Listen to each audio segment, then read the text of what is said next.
अस्सलाम वालेकुम, मैं हूं नकाश बलोच। आज ये मेरी वीडियो बनाने का ख़ास मकसद ये है कि आपको एक ऐसे स्कैम के बारे में बताऊं जो यहां पर अक्सर हुज्जाज के साथ हो जाता है और उनको पता ही नहीं चलता। क्योंकि ये स्कैम वो लोग इतनी सफाई से करते हैं कि आप हमदर्दी में आपको समझ ही नहीं आ रही होती और हरम में बैठकर झूठ बोलकर वो इस तरह का ये लोग स्कैम करते हैं। तो मैं बताता हूँ कि इनके स्कैम का तरीका क्या है। जब आप नमाज के बाद हरम शरीफ के सहन में बैठ जाते हैं, ठीक है, कोई भी नमाज के बाद या आप वैसे ही सहन में बैठे हो तो आप अपनी फैमिली के साथ बैठे हो तो एक फैमिली आपके पास आएगी, ठीक है। वो आकर आपसे पहले बातचीत करेगी और 10-15 मिनट बातें करने के बाद आपको ये बोलेगी कि हमारा बैग गुम हो गया है या हमारा पर्स गिर गया है तो हमारे पास खाने के लिए पैसे नहीं है, हम पाकिस्तान से इधर से हैं। तो आप मैं ये वो इस तरह का एक माहौल क्रिएट करते हैं, इस तरह की एक आपको कहानी जो उन्होंने बनाई होती है वो आपको सुनाते हैं। आप नादानी में उनको 100, 150 या 200 रियाल दे देते हैं क्योंकि हरम में बैठे होते हैं और आपके माइंड में ये होता है कि हरम में बैठकर कौन सा इंसान झूठ बोलेगा। लेकिन ये लोग भिखारी होते हैं, इनका तरीका वारदात यही होता है कि ये आकर इस तरह की बातें करते हैं जिससे आपके दिल में हमदर्दी पैदा करें और आपसे पैसे लें। को ये बोल देंगे कि हमें होटल से जल्दी निकाल दिया गया है, हमारे ट्रैवल एजेंट ने हमारे साथ इस तरह धोखा कर दिया है। तो इस तरह करके ये लोग आपसे पैसे लेते हैं। तो ये जो स्कैम है ये बहुत ज़्यादा बढ़ चुका है। अफसोस के साथ कहना पड़ता है कि ज़्यादातर हमारे पाकिस्तानी ये स्कैम करते हैं और हरम में अल्लाह के घर बैठकर झूठ बोलने से ये लोग बाज नहीं आते। अक्सर अब जैसे ये कबूतर चौक है, ठीक है, और अक्सर आप नमाज के टाइम जब आपको जुमा पढ़ रहे हो या जुमे की नमाज मतलब आप थोड़ा लेट हो जाएं तो आपको पता है कि इब्राहिम खलील रोड के ऊपर यहाँ पर भी आप लोग बैठ जाते हैं क्योंकि अभी पहले ये पूरे कबूतर चौक था लेकिन अभी इन लोगों ने ये बना दिया है। हाँ, ये बस मक्का बस जो होती है उसका स्टेशन बना दिया, इसको अब हरमैन मक्का बस स्टेशन के नाम से बुलाते हैं, ठीक है। तो यहाँ पर भी कुछ लोग आपको देखेंगे कि कुछ ख़वातीन होंगी, आप पाकिस्तानी भी होती हैं, इंडिया भी, बांग्लादेश के भी, लेकिन ज़्यादातर यहाँ पर पाकिस्तानी होती हैं। तो वो आपके साथ झूठ बोलकर आपसे पैसे ले लेते हैं। कभी ट्रैवल एजेंट का नाम लेंगे और कभी कहेंगे कि हमें होटल से जल्दी निकाल दिया या हमारे पास पैसे नहीं है। मुझे तकरीबन यहाँ पर 12 साल हो गए हैं। पहले ये स्कैम होता था कि एक फैमिली आती थी, गाड़ी में होती थी, गाड़ी उनके पास काफ़ी अच्छी होती थी। जो पहले ये अरेबिक लोग करते थे, ठीक है, कि हम लोग दुबई से आए हैं या कतर ओमान से आए हैं तो हमारे पास पेट्रोल ख़त्म हो गया तो वो आपसे 5, 10, 15 रियाल लेते थे। इस तरह वो अपनी पूरे एक दिन की जो उनकी दिहाड़ी होती थी वो लगा कर चले जाते थे। लेकिन अब जब से यहाँ पर पाकिस्तानी भिखारी आए हैं, पाकिस्तान का नाम तो उन्होंने वैसे ही बदनाम करके रखा हुआ है, ठीक है।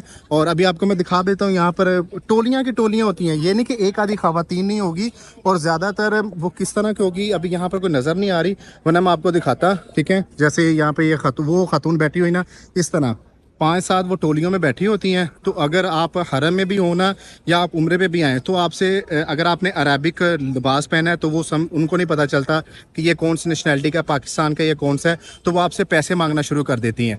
तो आपने क्या करना, उनको 1 रियाल भी नहीं देना, वो बेशक जो मर्जी करें। अक्सर उन्होंने अपने साथ बच्चे भी उठाए होते हैं क्योंकि अगर आप उनको 10 रियाल भी दे देते हैं तो या 5 रियाल भी दे देते हैं तो उनकी हौसला अफजाई होती है और उनको लगता है कि ये काम बहुत आसान है। तो इसलिए फिर वो यहाँ पर और ज़्यादा मांगते हैं, जिसकी वैसे पाकिस्तान की बहुत बदनामी है। आज माशाल्लाह मक्का में बहुत ज़्यादा बारिश हुई है और देखें अभी वैसे मगरिब की नमाज का टाइम होने वाला है और यहाँ पर बहुत सारे कबूतर भी हैं, ठीक है। तो अभी आज माशाल्लाह बहुत ही खूबसूरत है। अच्छा, अब अगर आप इन मौसम में आते हैं ना उम्रा करने के लिए, नवंबर में, अक्टूबर में, दिसंबर में, तो आप लोगों का एडवांटेज ये हो जाता है कि मौसम नॉर्मल होता है, यानी कि इतना टेम्परेचर नहीं होता, टेम्परेचर 30 तक आ जाता है, ठंडी हवा चल रही होती है, इतनी ज़्यादा गर्मी नहीं होती। क्योंकि जो यूरोप वाली साइड से लोग आते हैं तो जाहिर सी बात है कि यूरोप इतनी गर्मी नहीं पड़ती। तो अगर आपने यूरोप वाली साइड से आ रहे हैं ना तो कोशिश करें कि अक्टूबर, नवंबर, दिसंबर और जनवरी, ये 4 महीनों में आप अपना उम्रा प्लान करें क्योंकि इन महीनों में यहाँ पर मौसम बहुत ही अच्छा और खुशगवार होता है। कुछ चीज़ यहाँ पर बांटनी है, जैसे खजूर है, कोई खाना है या पानी है, तो कोशिश क्या करेंगे कबूतर चौक में यहाँ पर, क्योंकि यहाँ पर अक्सर ये देखिए जैसे वो पानी यहाँ पर अल्लाह की राह में दे रहे हैं, ठीक है। तो अब यहाँ पर आकर पानी या खजूर, जो कोई भी खाना वगैरह हो ना, तो वो दिया करें क्योंकि एक तो यहाँ पर रश बहुत ज़्यादा होता है, यानी आवाम ज़्यादा होती है ना, क्योंकि ये मुसला कुबी की तरफ से आ रहा है और यहाँ पर कबूतर चौक, यहाँ से हिजरा रोड वो भी ख़त्म हो जाता है और इब्राहिम खलील रोड भी, तो यहाँ से आवाम ईज़िली चली जाती है। क्योंकि गर्मियों में अगर आप यहाँ से लेकर अगर आप वो सेम तक भी जाते हैं तो ये 300 मीटर बन जाता है, 300 मीटर बन जाता है। तो गर्मी में यहाँ पर अच्छा खासा आपको ना यानी कि प्यास लग जाती है। तो अगर आपने कुछ भी बांटना है, खाना है, खजूर है, तो कोशिश किया करें कि आप इस रोड के ऊपर ये कबूतर चौक के ऊपर आकर यहाँ पर ही आप बांटा करें। किसी भी शॉपिंग करनी ना, कोई मसले वगैरह लेने हैं, तो कोशिश करें कि ये दुकानों के आगे जो ये लगा के बैठी होती है ना ये ख़वातीन और मर्द हज़रात, आप इनसे लिया करें। वो इसलिए क्योंकि ये गैर कानूनी है। तो ये अगर दुकान वाला आपको वही मसाला अगर आपको 10 रियाल में दे रहा है तो ये आपको 5 रियाल में दे देंगे। जैसे ये देखें माशाल्लाह कितने खूबसूरत है। मैं आपको जाके दिखाता हूँ। ये देखिए यहाँ पे पानी बहुत ज़्यादा है, बारिश काफ़ी माशाल्लाह ज़्यादा हुई है ना, तो ये देखें ये इनके पास काफ़ी ज़्यादा है। कम वहाँ दादा बस ये आपको 10 रियाल में दे देगी। और अगर आप यही चीज़ें अंदर जाके लेंगे तो वो आपको 15-20 में देंगी। तो ये देखें यहाँ पर इनके पास तस्वीर अगर आपको इसी को देना है तो ये भी खूबसूरत है। तो यहाँ पे ये मेहंदी वगैरह भी है। तो पाकिस्तान में मेहंदी यहाँ की काफ़ी पसंद की जाती है। तो इनके पास ये सारे यहाँ पर पड़े हुए हैं।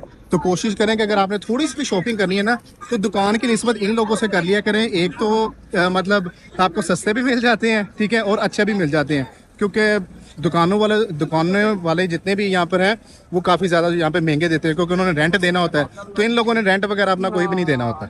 आपको आज का मेरा ये व्लॉग ज़रूर पसंद आया होगा और ये व्लॉग अपने हर उस दोस्त के साथ ज़रूर शेयर करें जो उम्रे पर आ रहा है और इस स्कैम से वो बच सकें। मुझे दे इजाज़त, मिलते हैं अगले व्लॉग में, तब तक अपना ख्याल रखिएगा। अल्लाह हाफ़िज़।